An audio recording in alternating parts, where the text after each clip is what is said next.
The game should have been perfect without the bugs, and I believe this game will still go on in years to come. In fact, as of the moment, Pathfinder Wrath of the Righteous community is growing.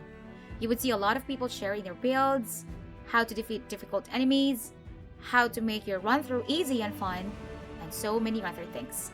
Despite the bugs and glitches that I encounter, I see this game as a masterpiece. Hi guys, here is my review on the game Pathfinder Wrath of the Righteous after finishing the game at 500 plus hours. Yep, you heard it right, 500 plus hours.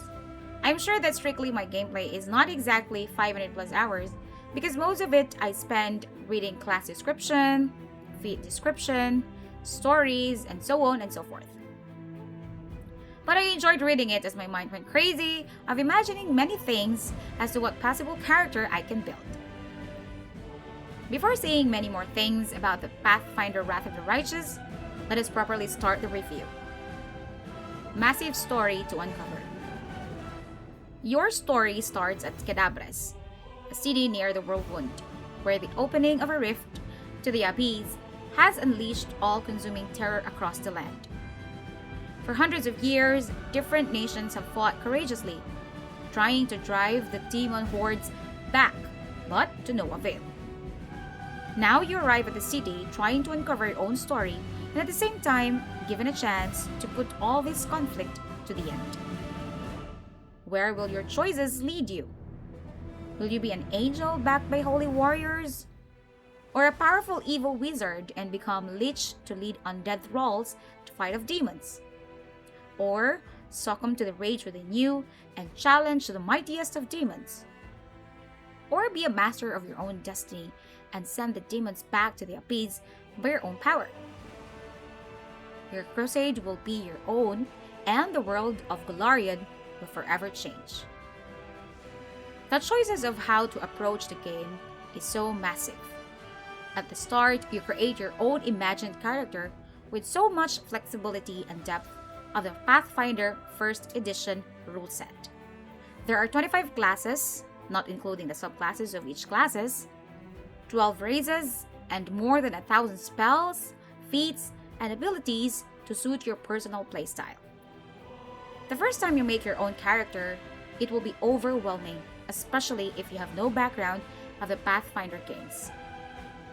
You will need a lot of research and reading. For all beginners, I would suggest to choose a class and just go for it. Anyway, you can go to an NPC in the game that will allow you to respect your character without cost. A small mistake in your build would cost you dearly.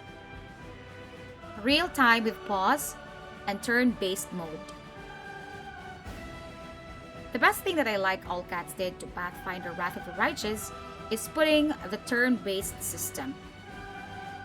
I know that the mind of the developers was real time with pause. Putting the turn-based system made it easier for players like me who likes to micromanage for everything.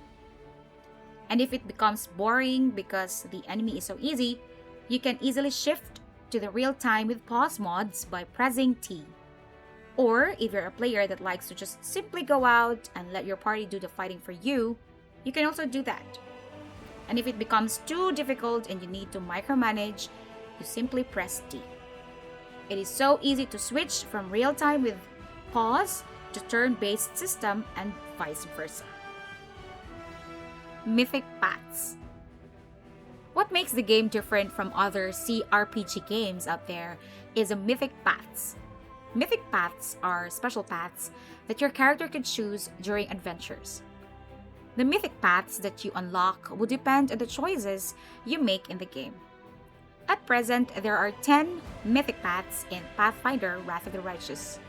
They make your characters and your party members a lot stronger. Gather your party. In Pathfinder Kingmaker, I didn't like the companions for your party that Owlcats give you.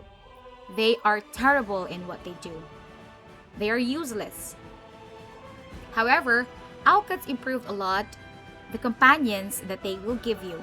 At least now, they are of use compared to the first game.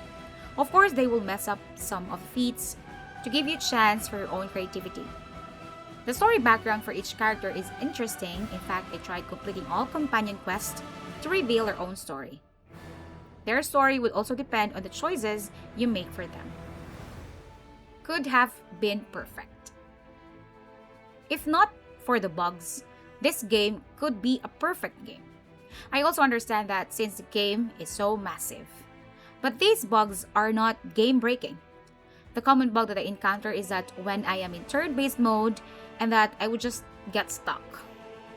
My walk-around is to simply go back to real-time with pause mode. Another bug that I encounter is that there are some quests that do not trigger properly. Good thing is that there is an optional quest. Other than those pesky bugs, the game is perfect and I love it very, very much. Since the game is game-based with numbers, I know that there are some minimal glitches wherein rolls are not what they are supposed to. And if the game becomes difficult because of it, you can just simply change the difficulty of the game in the game options right there and then. My genuine verdict. The game should have been perfect without the bugs. And I believe this game will still go on in years to come. In fact, as of the moment, Pathfinder Wrath of the Righteous community is growing. You would see a lot of people sharing their builds, how to defeat difficult enemies, how to make your run-through easy and fun, and so many other things. Despite the bugs and glitches that I encounter, I still rate this game as 10 out of 10. Because for me, Pathfinder Wrath of the Righteous is a masterpiece. This may not be a perfect game, but true indeed, it is a masterpiece. I can see myself playing this game for quite a long time. I hope this video is helpful for you as you decide to play this game or not. Let me know by leaving a like or comment down below. And if you want more Pathfinder Wrath of the Righteous videos, subscribe to my channel. See you in the next video. Ciao!